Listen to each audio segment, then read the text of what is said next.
So this video is about points, lines, and planes. So I want to first start by saying that the three undefined terms of geometry are points, lines, and planes.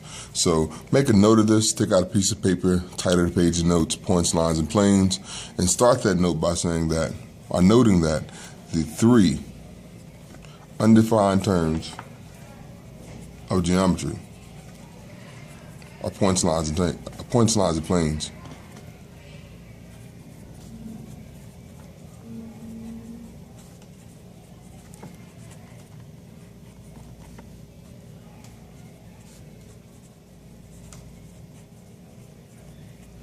All right, so the reason why these three terms are undefined is, for one, a point. Let's say we have a point named A. This point A could be as big as this dot.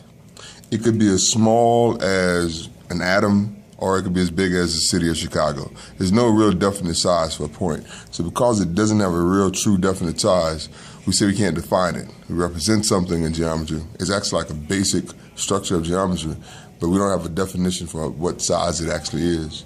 Same case with a line. So we have a line, I'm gonna name this line CD.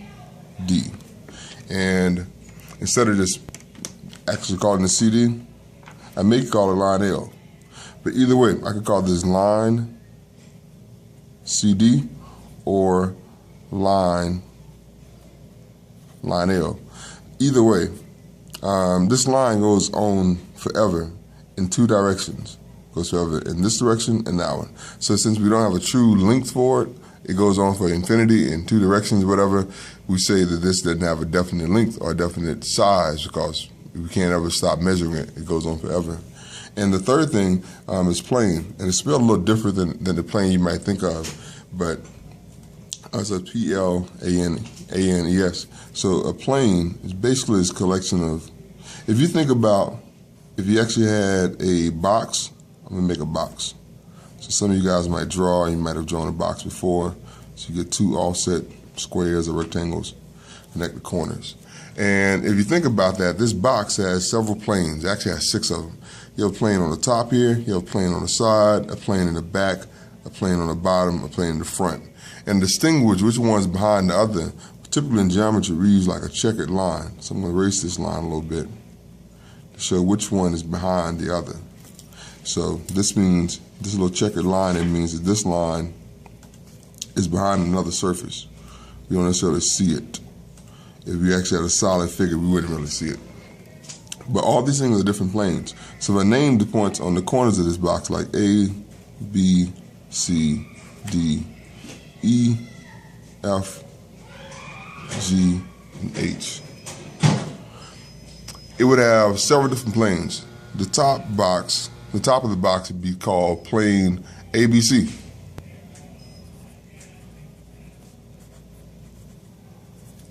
Or you could call it the same plane, plane DCB.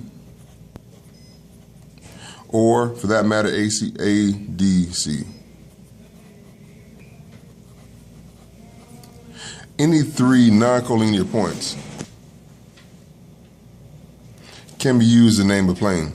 So A, B, and C are 3 points that are non-collinear. New word. Collinear means lie in the same line. So non-collinear mean they don't lie in the same line. So that's what they are. I would note that someplace too. Collinear is to be in the same line. Non-collinear means to not be in the same line. An example of collinear would be points E, F,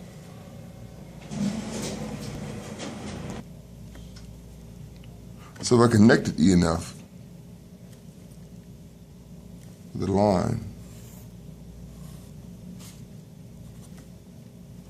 I may as well rewrite F so it doesn't actually go through it.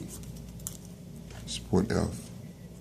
Any point that lie on that line would be collinear to E and F. For example, if I put a point out here, I call it G, a point out here, H, and a point out here, I. All these points I would say are collinear. All right. linear, meaning that they all lie in the same line. Now we made another point. Let's call this point J. J is not in the same line as all those other points. So J would be non-collinear to all these points. However, J is collinear to any one of those other points, meaning that all you need is 2 points to make a line, meaning that if I connected J to E, I could easily show that they can lie in the same line. So J and E do lie in the same line. For that matter, I could do the same thing with F or G or H or I. So to name a line, you must have 2 points, and any 2 points forms a line, can form a line. So any 2 random points in the world, you can always use to form a line. So that's how you name a line. So to name a line, you need 2 points. So you may want to note that. To name a line, you need 2 points. And to name a plane, you need 3 points. All right, so suppose I gave you this line. L, M, N, O, P. Give you line L, M, N, O, P. And then right now is a line segment. So in order to make it a line, I should extend it with an arrow and extend this side with an arrow. So now it's a line. So to name it, all we need is 2 points from it, any 2 points from it. So I can name this line L, M. We typically show that, though, as a line on top, L, M. But any of the other 2 points on that line, we can use to name it. We can also name it line LN or line NO or line OP. Get the picture? Any 2 points, you can name it. For that matter, just like I called it PO, I could have called it, OP, I could have called it PO. Could have went in this direction to name it. Or here to here, could have named it line ALP. So they don't have to be next to each other, because any 2 points on the line names the line. Another figure in geometry you may be familiar with is a line segment. A line segment is a piece of a line. This is line segment TZ. The symbol for it is segment TZ. So the symbol for line segment TZ is a segment on top of the letters T to Z. If you actually thought about a different geometric figure like a ray, it would look like this. You have a starting point, and then the other end goes out forever.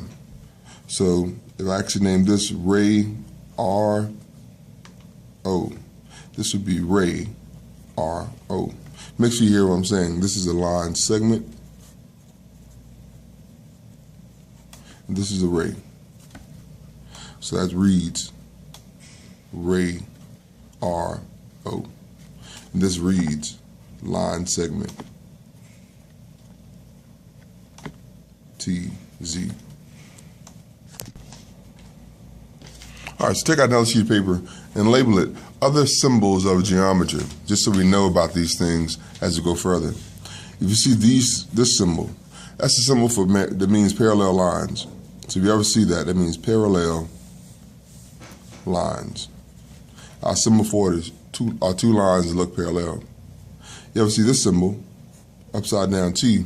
That symbol means perpendicular lines. Perpendicular lines.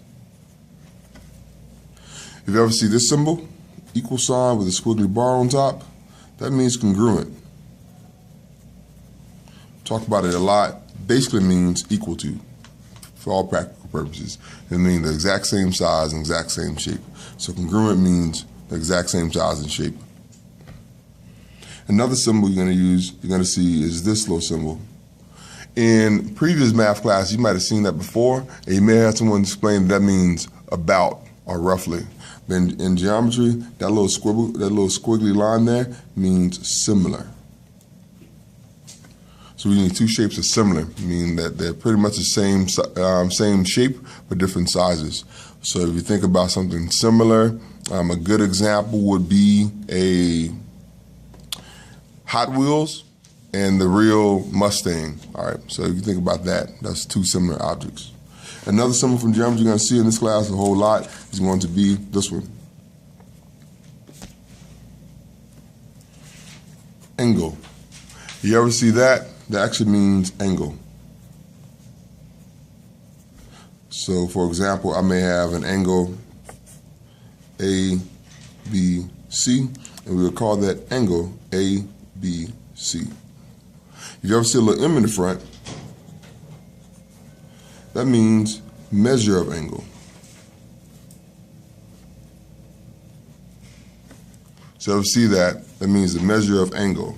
So if I said measure of angle A, B, C, I'm referring to the actual degree measurement, not necessarily the actual physical angle. I'm just talking about how big the angle actually is. So that's it. Stop the video and actually now go into the next homework assignment. Good luck.